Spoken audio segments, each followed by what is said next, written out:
कृषि विकास बैंकले विक्रम सम्वत 2081 चैत्र 21 गते कृषि विकास बैंकले ठुलो सङ्ख्यामा भ्याकेन्सी खोलाएको छ। तह 4 लेखापाल पदको लागि खुला प्रतियोगात्मक परीक्षाको पाठ्यक्रम यहाँ प्रस्तुत गरिएको छ। पदको विवरण दिएको छ। पाठ्यक्रम योजनालाई निम्नानुसार 3 भागमा विभाजन गरेको छ। प्रथम चरणमा पूर्वयुक्त परीक्षा, द्वितीय चरणमा लिखित परीक्षा अनि तृतीय चरणमा अन्तर्वार्ता दिएको छ। पूर्वयुक्त परीक्षा 100 पूर्णाङ्क अनि लिखित परीक्षा 200 पूर्णाङ्क रहेको छ। अन्तर्वार्ता 30 मार्कको हुन्छ। परीक्षाको प्रथम पत्रको पाठ्यक्रमलाई हेरौँ। व्यवस्थापन, लेखा र अर्थशास्त्रबाट 30 मार्कको बहुविकल्पिक प्रश्नहरू आउने गर्छ। प्रत्येक प्रश्नको अङ्कभार 2 मार्क अनि 15वटा प्रश्न सङ्ख्या रहेको हुन्छ।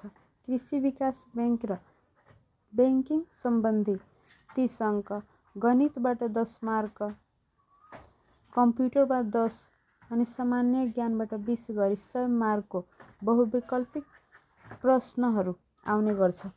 यो चरणलाई पास गरेपछि द्वितीय चरणमा सहभागी हुन पाइन्छ। यो प्रथम पत्रको परीक्षामा गलत उत्तर दिएमा 20 मार्क कट्टा गरिनेछ अनि उत्तर नदिएमा अङ्क कट्टा गरिने छैन। द्वितीय चरणको पाठ्यक्रमलाई हेरौँ।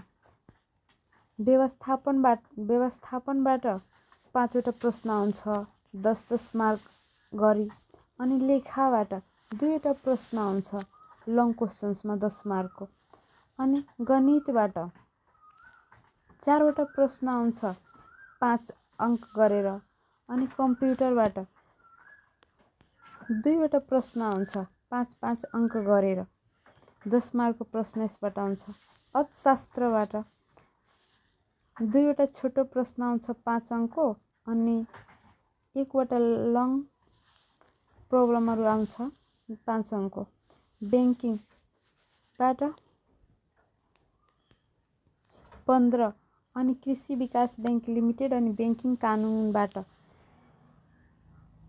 15 मार्क गरी 15 मार्क गरेर क्वेसन्स आउने गर्छ अनि त्यसपछि अन्तर्वार्ता लास्टमा हुन्छ। अब डिटेल्स रूपमा बुझौँ। यो कृषि विकास बैंकको पाठ्यक्रममा जानुभन्दा अगाडि यसमा ध्यान दिनुपर्नेहरू कुराहरू बुझ्नुपर्ने हुन्छ।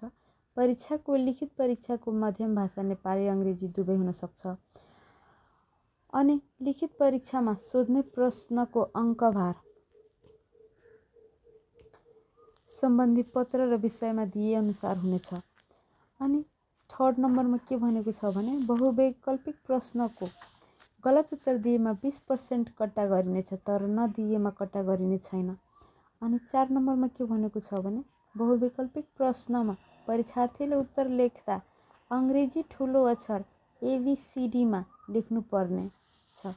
सानो अक्षर लेखेको वा अन्य कुनै सङ्केत गरेको भए उत्तर पुस्तिका रद्द हुनेछ। 5 मा के भनेको छ भने बहुवैकल्पिक प्रश्नहरू हुने परीक्षामा कुनै प्रकारको क्याल्कुलेटर प्रयोग गरिने छैन। 6 मा लिखित परीक्षामा एउटा प्रश्नमा 2 वा 2 भन्दा बढी क्वेसन्सहरू जोडेर आउने गर्छ। अनि 7 नम्बरमा के भनेको छ भने विषयगत प्रश्न हुने पत्रमा छुट्टा छुट्टै उत्तर पुस्तिका हुन्छ। जुन खण्डको क्वेसन्स हुन्छ त्यही पुस्तिकामा त्यसको उत्तर समावेश गर्नुपर्ने हुन्छ।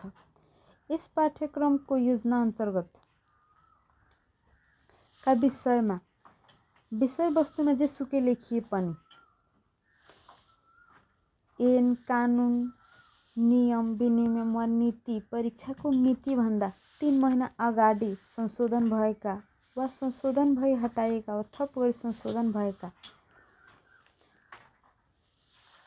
कुराहरू यस पाठ्यक्रममा समावेश भएको बुझ्नुपर्ने हुन्छ। प्रथम चरणको परीक्षाबाट छनौट भएका उम्मेदवारलाई मात्र द्वितीय चरणको परीक्षामा सम्मिलित गराइनेछ। 10 मा के भनेको छ भने लिखित चरणको लिखित परीक्षाबाट छनौट भएका उम्मेदवारलाई मात्र तृतीय चरणको अन्तर्वार्तामा सम्मिलित गराइनेछ। पाठ्यक्रम मिति 2081 12 महिना 14 गते यो पाठ्यक्रम सार्वजनिक गरिएको छ।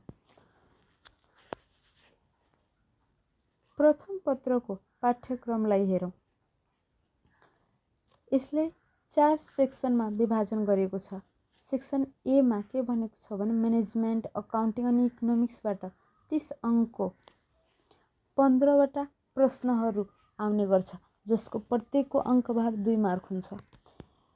1.1 मा के हुन्छ भने fundamental of management, planning, organizing, directing, controlling and coordinations. 2 मा इभ्यालुएसन्स अफ म्यानेजमेन्ट थट्स। 3 मा fundamental principles of management, effective communication skill, customer relationship management and service excellence, human resource management and development अनि accounting, historical evaluations of accounting, conventions, principle and objectives of accounting, type of accounts, internal control in banking, internal check, auditing and risk management. यो सबै कुरा पढ्नुपर्ने हुन्छ हामीलाई। Economics अनि section B मा banking, agriculture development विकास ब्याङ्क लिमिटेडसँग सम्बन्धित 30 अङ्कको प्रब्लमहरू आउने गर्छ।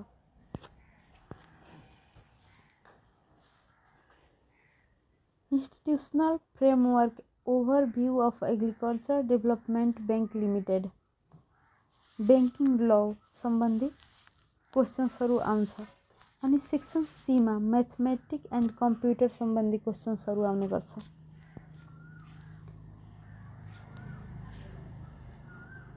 त्यस्तै सेक्सन डी मा जेनरल नलेज, सामान्य ज्ञानबाट 20 मार्कको क्वेसन्स आउने गर्छ।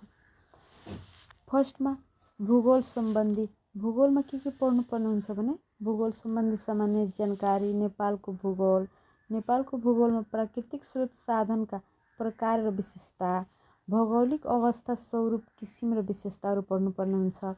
भौगोलिक विविधता र जनजीवन सम्बन्धी अध्ययन गर्नुपर्ने हुन्छ।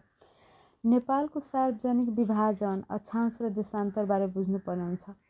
अनि दोस्रोमा के भनेको छ भने ऐतिहासिक, सांस्कृतिक, सामाजिक, राजनीतिक र आर्थिक व्यवस्था सम्बन्धी सामान्य ज्ञान हुनुपर्छ।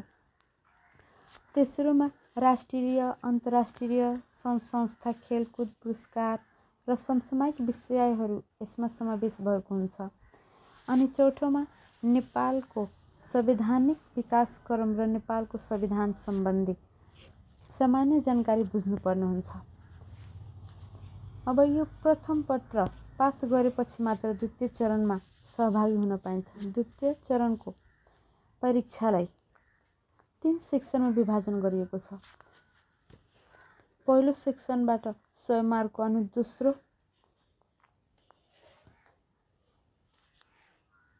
प्रथम चरणको इक्जाम प्रथम पत्रमा 100 मार्क अनि दोस्रो पत्रमा 100 मार्क गरेर द्वितीय चरण 2वटा पत्र हुन्छ 200 मार्कको।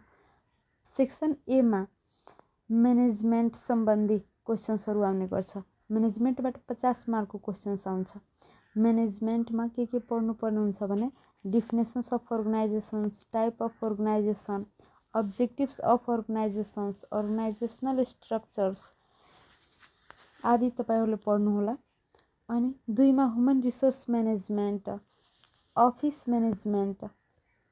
अनि सेक्सन बी मा अकाउन्टिङ सम्बन्धी 20 मार्कको क्वेसन्स आउने गर्छ। अनि सेक्सन सी मा म्याथमेटिक्स अनि सेक्सन डी मा कम्प्युटर। यो 4वटा सेक्सनबाट 100 मार्कको क्वेसन्सहरू आउने गर्छ। त्यसै द्वितीय पत्रमा सेक्सन ए मा इकोनोमिक्सबाट 20 मार्क, सेक्सन बी ब्याङ्किङबाट 45 मार्क र section C agriculture development bank limited and banking लबाट 35 मार्कको क्वेसन्सहरू आउने गर्छ। यो सबै पास गरेपछि मात्र इन्टरभ्यूको लागि हामी तयार हुनेछौँ।